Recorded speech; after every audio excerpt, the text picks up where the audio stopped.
just finished programming the S-Max, which is there ready to be picked up, and now we're going to work on this thing. This thing is a 2007 Seat Ibiza and diesel engine, although that doesn't really matter for what we're going to be doing here. The issue with the car is the following. Let me start it up and I will show you. So start it up. That's the problem. There it is. Airbag light on. Whoops, too much zoom. Airbag light on. I don't have a clue what's wrong, but obviously let's gonna get the scanner, give it a scan, find out what it is, and hopefully find out what the problem is. Find out what it is and find out what the problem is. That makes no sense. Let's give it a scan. And the codes are 0221, side airbag crash sensor, driver side, and something for the driver side igniter resistance too high. So let's gonna dig into this and see what we find out. Airbag is out, and you might be wondering what this apparatus is. So this is no more than my Decade, I don't know how you pronounce it, box that I made it myself. I might leave a link in the description below if you guys are interested, but you can buy these ones relatively cheap. I just thought I'll do one myself rather than buy one for the project and for the learning. Anyway, it served me well many times, and today is another time that it's going to try, or it's going to serve me as well. And what I've done is I've plugged this in into the airbag circuit, so obviously the airbag is there. Plug it into there. And I'm measuring the resistance as well at the same time. It's fluctuating a little bit, but obviously with all these connections, whatever. Ignition is on, as you can see, and I'm gonna just read these codes again, and hopefully the airbag one will pass. There we go. We'll go to passive and sporadic, which means everything is good from here to down there. So I'm not sure. Maybe just a poor connection. Maybe we could try to rotate these. Let me just come here to my live data.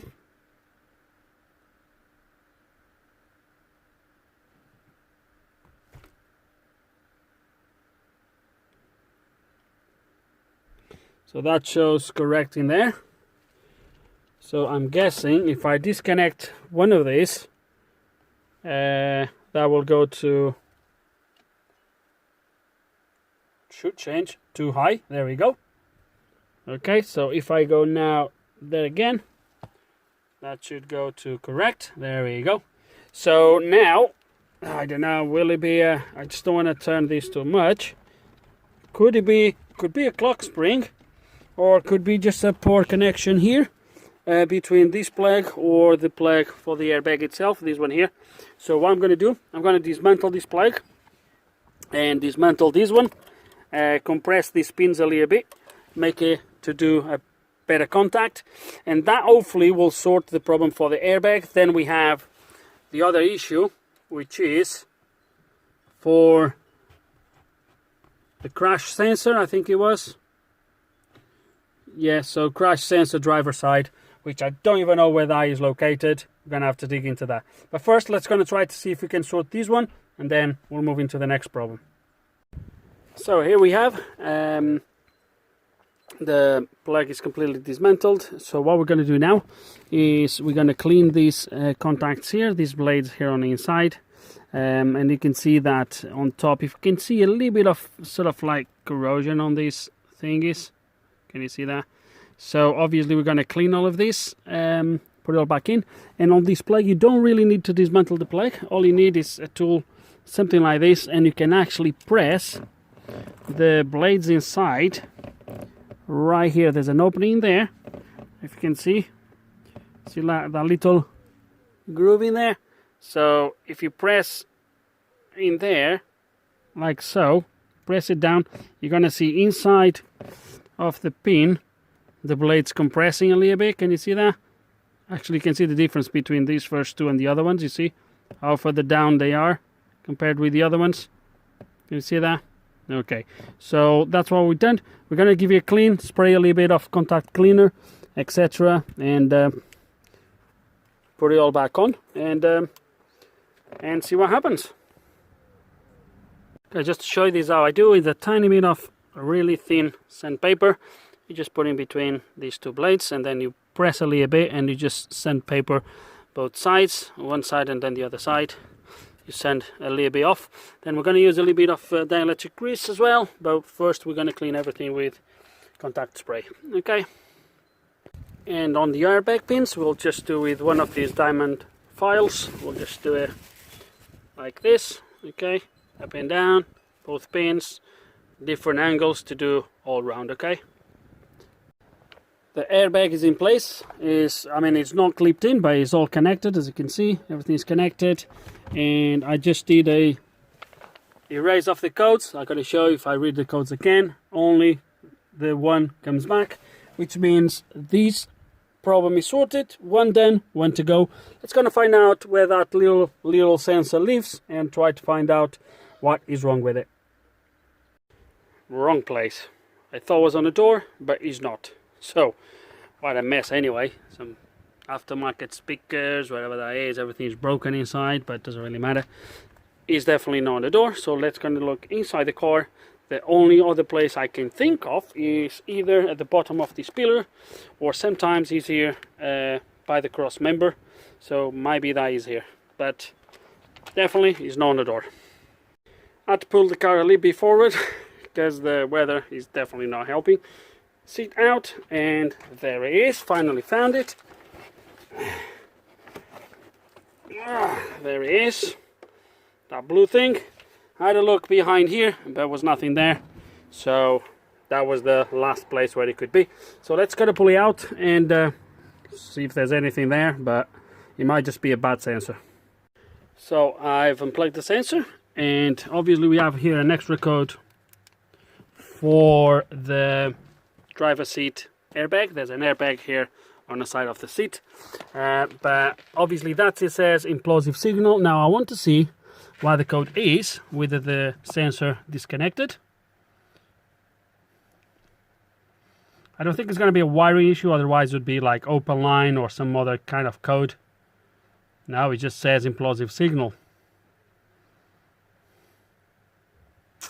Okay, so that's oops, sorry guys. That's a little bit strange. Okay, let me think. Okay, and looks like we do have a bad sensor, because if I short the plug, okay, so just on a loop, shorting the plug, we get a short circuit to ground. Okay, so that's good. That means the wiring is good. So if I unplug this now and I do another clear the codes, I should have an open circuit, there we go. And now let me plug the sensor back in again. Okay, with the sensor plugged back in,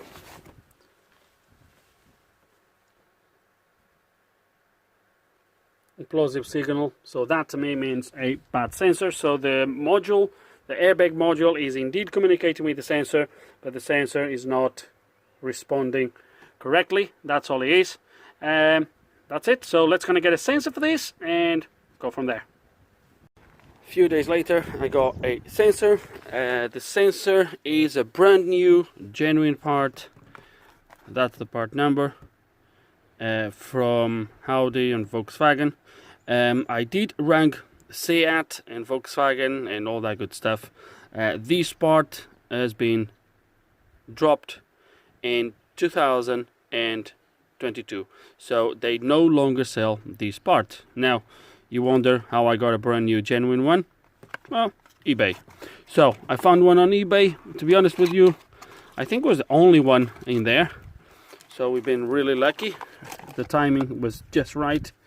So there he is, first time taking it out of the box, but there he is. The part number is stamped here at the back. You can see there we go. And then you have the label. Anyway, part number is here. Obviously guys, you do know me better. I did attempt to fix the old one. Initially I even thought I was about to be successful, because I found a little bit of corrosion, and one of the wires on the PCB was not very good, so I put a wire there. I jump a wire through the wire, etc. And I thought maybe I could recover the chip. Unfortunately, that didn't work, and obviously even after cleaning, put everything back together, resoldered everything, still the same problem. So here we have the new sensor. So 136 pounds. They are not cheap, but it is what it is. So let's go to put the sensor back in and hopefully wrap up this video. There we go. Once you clear the codes, everything connected, obviously the codes are gone, the light is still on, but it will go off once we come out of the ECU. It should go off. There we go, should go off now. There we go, job done. Let me just cycle the ignition just to make sure.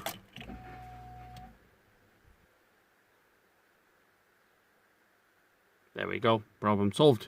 So in the end was just a poor connection on the steering airbag, as you guys have seen, and a faulty crash sensor under the seat. We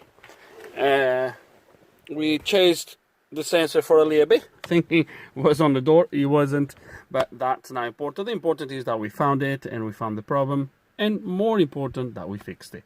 So with no further ado, guys, I really hope that you enjoyed the video.